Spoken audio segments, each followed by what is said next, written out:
have something to share with you. Don't go away, because I want to share with you how to be happy after a major loss in your life and what empathic women need to know. As a counselor, I hear a lot of stories, and I've heard many over the years, and there's a lot of heartache out there. So many people tell me, they say, oh, Judy, I could never be a counselor because I couldn't handle, all that heartache. And some of us can't, because we are so empathic, and it can wear and tear on you after a while. But I want to give you permission. Actually, I want to let you know that you can feel good after a major loss. So hang with me. My name is Judy Herman, and I'm the author of Beyond Messy Relationships.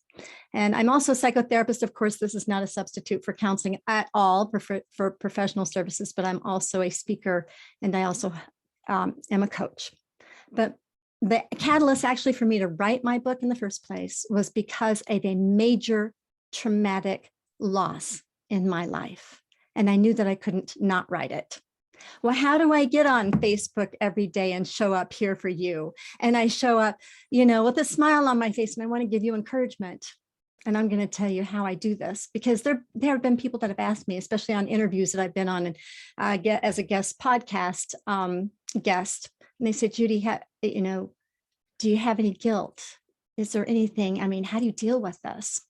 And I'm going to share with you how I do. Number one, it is so normal to feel. It is so normal to feel. So if you've gone through a major loss, and so many of us have, we've been through over a year now of the pandemic, and then a resurgence of it. And then our kids are having to be quarantined because they've been in school, and it's too much. And maybe you have gone through the loss of a loved one. Maybe you have lost your marriage and you're going through divorce.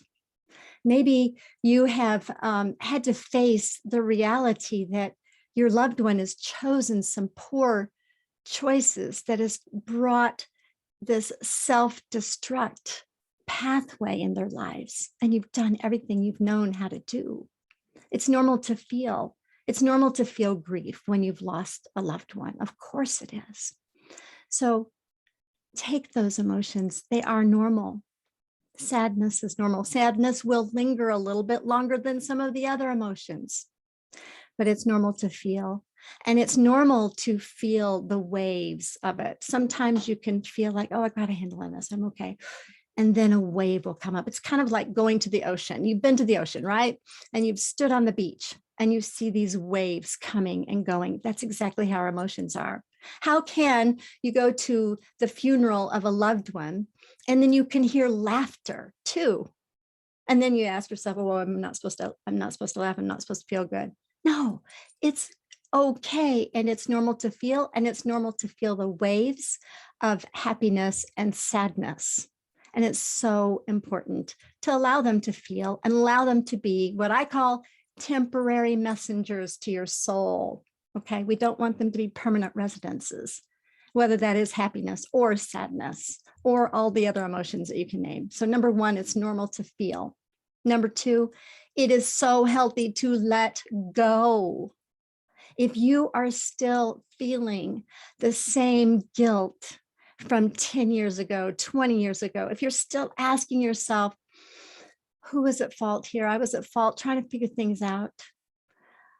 That's so not healthy, because what you're actually doing is you're ruminating and you're staying in a stuck place. When we do that, it sets the stage for anxiety and depression. And you see, our emotions are temporary messengers to our souls. We need to let them come, take a deep breath, listen to their messages, even write in a journal and make whatever adjustments you need to make, but give yourself permission to let it go and to focus. I want to share also, just with this analogy of being at the ocean, standing on the beach. There's so much in nature that we can learn, can't we? Even the changing of the seasons. We know that nothing stays the same. Anything living Nothing in our lives stays the same, and nature shows us this over and over and over. God shows us this through nature. We'll take the ocean waves, for instance. Like, you know that the tide's going to come in or the tide's going to leave, just depending on what time of day and where you're at. That's going to happen. Some of the waves are going to be big and some of them are going to be very little and calm. And here's what we need to remember. We need to learn how to live in the present moment of our lives. Yes, we go through trauma. Yes, we go through loss, but there is something that we can learn and grow from. And just because we have lost someone very dear to us doesn't mean you stop living your life, because your life is so valuable. It's healthy to let go, and it's good to let go. But really, whatever you focus on, remember, where focus goes, energy flows. I could be focusing on the horizon of that ocean, and I could be watching the birds that are flying or the ones that dive down and get the fish and be very fascinated with that. I can be looking across the horizon and maybe see boats. Or I can actually be with my head down looking for sand dollars and seashells. Can I look at both? No. Will I find the seashells if I look down? Of course. But you will find what you are looking for. So wherever your focus is, that's where your energy is. And if your focus is totally on the if I coulda, shoulda, woulda, if all those ifs, I coulda, shoulda, wouldas, they're going to take you down to the path where you're going to be on this, hamster wheel. Okay, we got to let that go.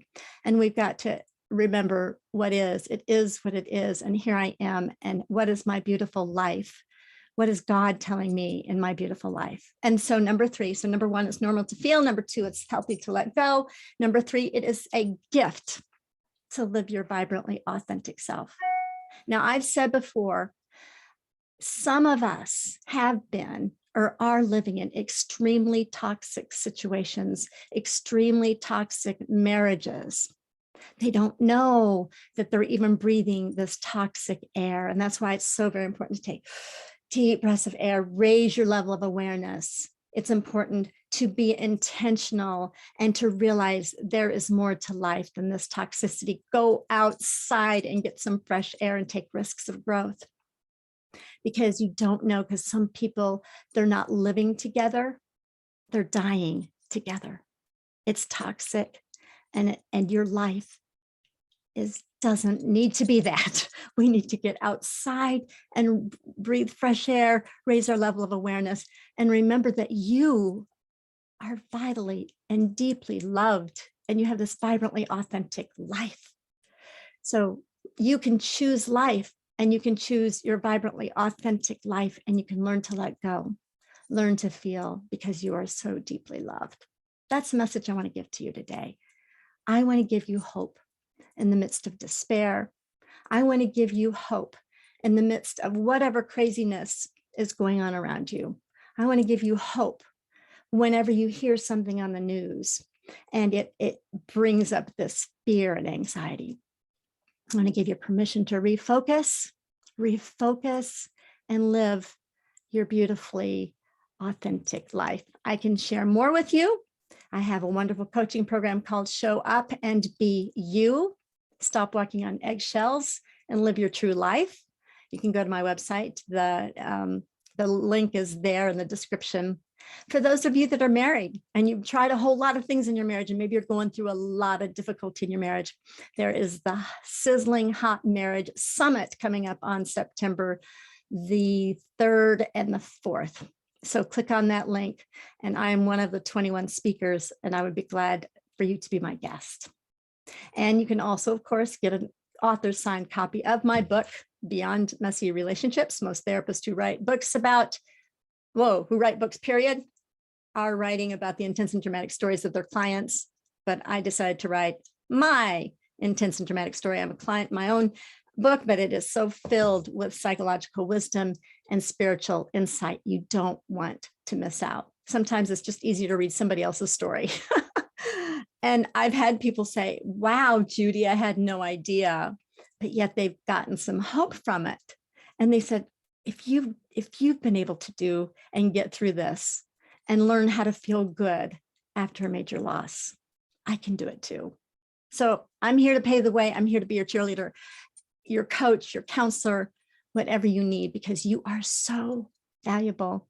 Judy Herman, and thank you so much for joining me. If this resonates with you, please like and share it. Okay, thanks so much. Bye-bye.